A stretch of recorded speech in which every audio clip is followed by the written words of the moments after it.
Le président Taïas Selassie a exprimé sa profonde tristesse à la suite du décès de l'ambassadrice Konjit Senagurgis.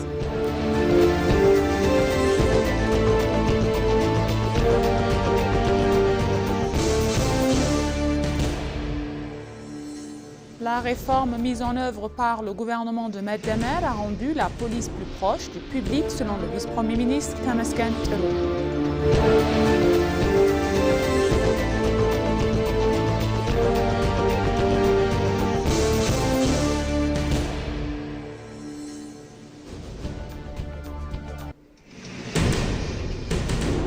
Bienvenue, chers téléspectateurs, c'est moi Eda Galamo avec le journal du mercredi 8 avril 2026. Restez avec nous.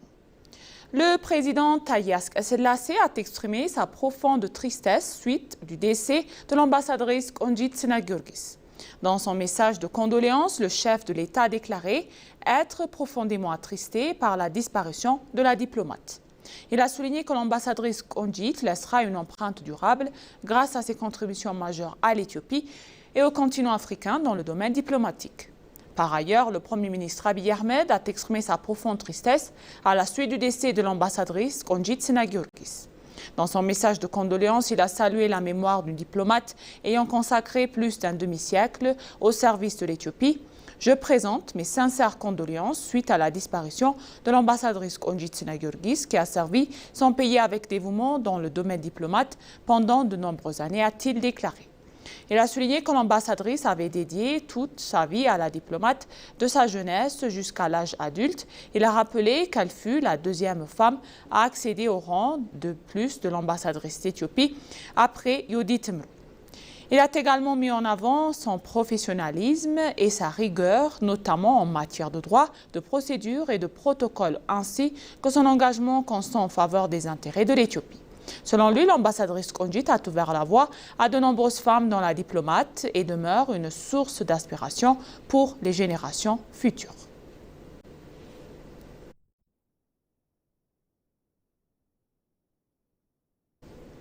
Le Premier ministre Abiy Ahmed a tenu hier matin une réunion avec le lieutenant général Taddesse Werrede, le responsable d'administration intérimaire du Tigray, pour examiner le rapport annuel et analyser les principaux enseignements. Les discussions ont porté sur les avancées réalisées au cours de l'année écoulée ainsi que sur les priorités actuelles de la région. Le lieutenant général Taddesse dirige l'administration intérimaire depuis avril 2025 après avoir exercé les fonctions d'administrateur adjoint. Sa nomination s'inscrit dans le cadre d'un processus de transition officielle et pacifique visant à assurer la continuité institutionnelle et la stabilité de la gouvernance régionale. Cette transition ordonnée est largement considérée comme faisant partie d'efforts plus larges pour consolider la paix dans la région en conformité avec la constitution éthiopienne et l'accord de Pretoria.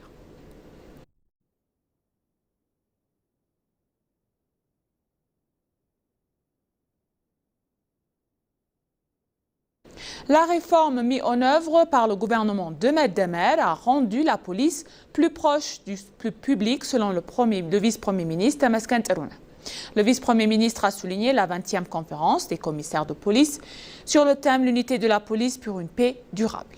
Dans son discours, il a affirmé que la police éthiopienne doit être digne de confiance et crédible dans tous les services, soulignant que l'objectif principal de la réforme du secteur policier était de bâtir une institution forte, de former des policiers qualifiés et de définir une mission respectueuse des intérêts du pays et du peuple. Le vice-premier ministre a affirmé que les forces de police étaient restées unies et avaient consenti des sacrifices pour prévenir les crimes commis par des bandites et des bandites par du passé, contribuant ainsi au renforcement de l'Éthiopie. Il a également déclaré que les dirigeants de tous les membres de la police ont joué un rôle irremplaçable pour garantir le bon déroulement des activités politiques et économiques du pays, en traquant, arrêtant et traduisant en justice ceux qui agissent sous ordre de l'ennemi. Le gouvernement a placé la responsabilité sur le peuple et les forces de sécurité afin de garantir un scrutin démocratique pacifique et libre qui constitue une avancée majeure pour la démocratie en Éthiopie, selon le vice-premier ministre Temesgen Tırol.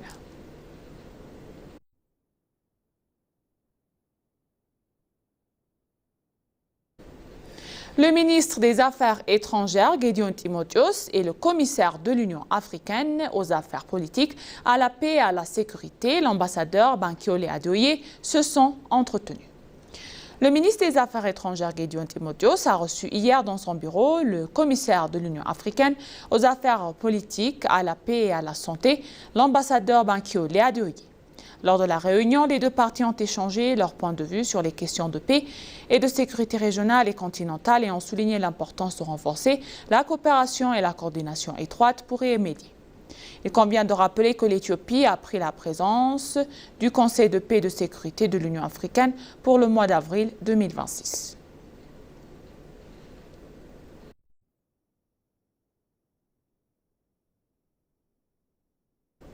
L'ambassadeur de Jordanie en Éthiopie, M.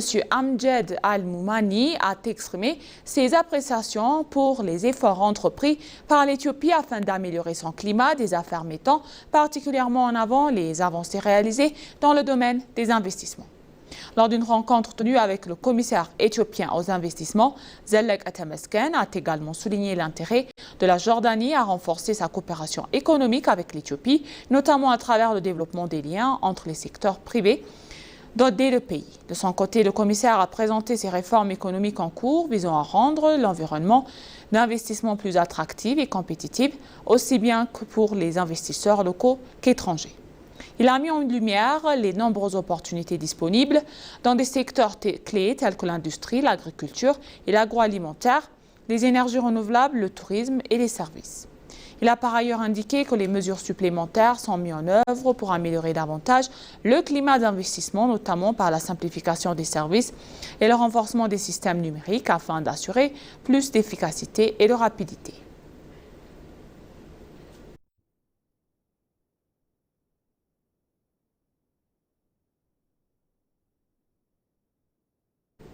La Chambre des représentants du peuple a approuvé à l'unanimité à la proclamation révisée relative au service interministériel de vulgarisation et l'administration agricole. La 6e Chambre des représentants du peuple a tenu hier sa 14e session ordinaire de la 5e année de son mandat. La Chambre a approuvé le projet de proclamation après avoir examiné le procès-verbal de la 13e session ordinaire de la 5e année de son mandat ainsi que le rapport de la résolution qui avait été soumis par la Commission permanente des affaires agricoles concernant la proclamation révisée relative au service interministériel de vulgarisation et d'administration agricole. Solomon Laleh, le président de la Commission permanente des affaires agricoles de la Chambre des représentants du peuple, a déclaré lors de sa présentation du rapport de la résolution que l'Éthiopie accorde une grande importance au secteur agricole. Il a également indiqué que la proclamation a été élaborée afin d'améliorer l'accès aux services de vulgarisation agricole et d'accroître la production et la productivité.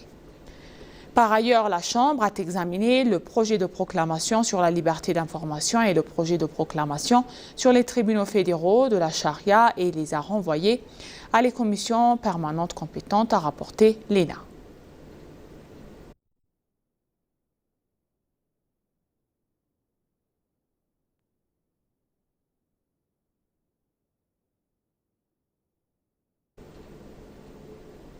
L'accès souverain de l'Éthiopie à la mer Rouge ne relève pas uniquement d'une ambition nationale, mais s'inscrit dans une vision stratégique fondée sur l'intégration régionale et l'objectif de l'agenda 2063 de l'Union africaine, a affirmé le vice-amiral Kendu Gazou, le chef de la marine éthiopienne. Il s'est exprimé à l'occasion du 4e dialogue annuel sur la mer Rouge et le golfe d'Aden, organisé à Addis Abeba sous le thème « Gouvernance maritime dans la région de la mer Rouge et du golfe d'Aden, inclusion et connectivité au service d'intérêt commun ». Le vice-amiral Kendu a mis en avant l'importance stratégique historique de la mer Rouge et du golfe d'Aden, soulignant le rôle central dans le commerce mondial et le transparent énergétique. Il a insisté sur la nécessité d'une coopération renforcée, affirmant qu'aucun pays ne peut faire face à ces enjeux. Il a rappelé à une gouvernance maritime inclusive impliquant États côtiers, pays enclavés et autres acteurs concernés afin de promouvoir une action collective efficace. Selon lui, l'accès de l'Éthiopie à la mer doit être considéré comme un enjeu régional compte tenu de son lien historique avec la mer Rouge et de son rôle de sécurité de la région. De son côté, le directeur exécutif de l'Institut des Affaires étrangères, Jafar Badou, a précisé que la position de l'Éthiopie ne vise pas à remettre en cause de la souveraineté des États, mais à renforcer les capacités régionales communes, et il a souligné l'importance d'une gestion concertée des espaces maritimes, ajoutant que le dialogue de Reska privilège la coopération et le dialogue continu plutôt que sa confrontation.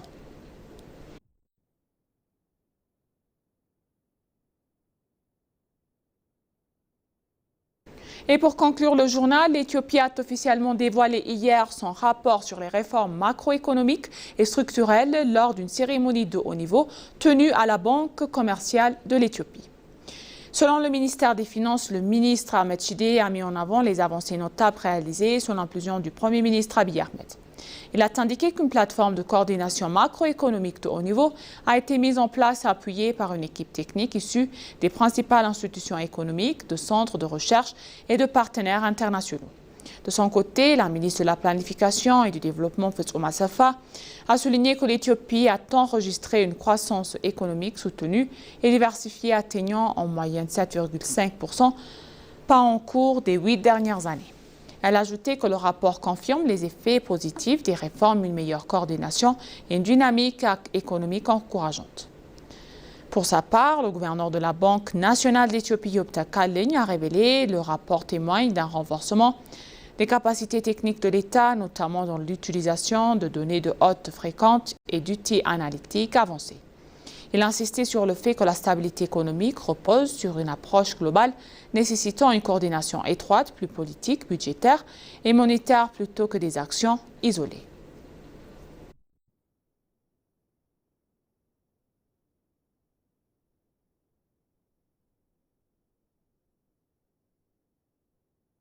Et maintenant, chers téléspectateurs, je vous rappelle les titres principaux. Le président Taye Asselassie a exprimé sa profonde tristesse à la suite du décès de l'ambassadrice Konjit Sinagabris.